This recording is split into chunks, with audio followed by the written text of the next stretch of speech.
like we've done before, but I feel like there's different bits coming through on it. So he lays in the ground.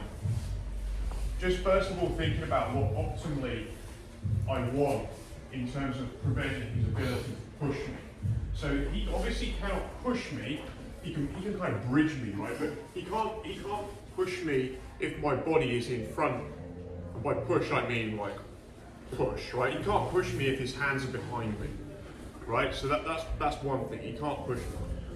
So if his hands are in front of me, I think this is like one of the most important things to really understand. If his hands are in front of me, if I'm down on his hips, his ability to push me, almost my legs become super important at this point.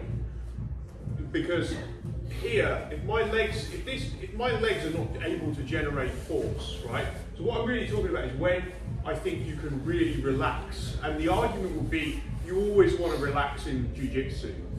But I don't think you can relax your entire body unless you're on his throat and you have at least one underhook. Because I just think it's too much to deal with.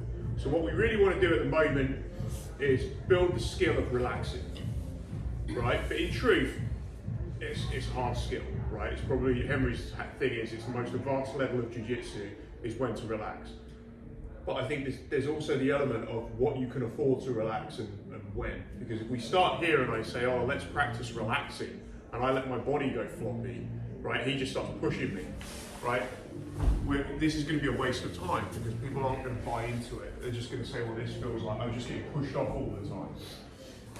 So to practice the skill of relaxing, we need to make sure that there's some certain things that we've got in place.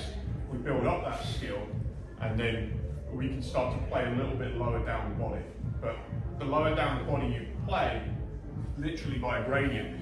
If I go on his diaphragm just to make a bit of a step change, so try and push me now, Pete. So even if I'm pretty relaxed, it's going to be a bit harder.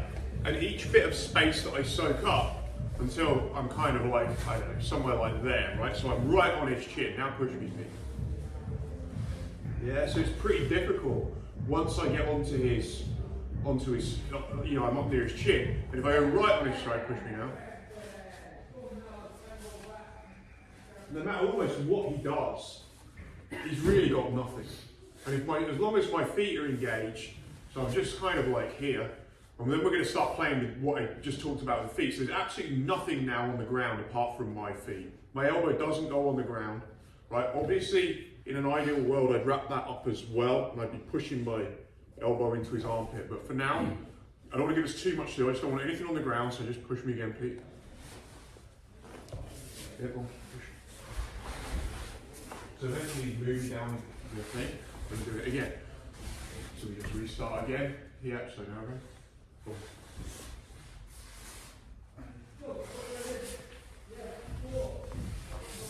So I just want to practice, I'm trying to relax as much as do as little as possible just to maintain the position. But he's just pushing.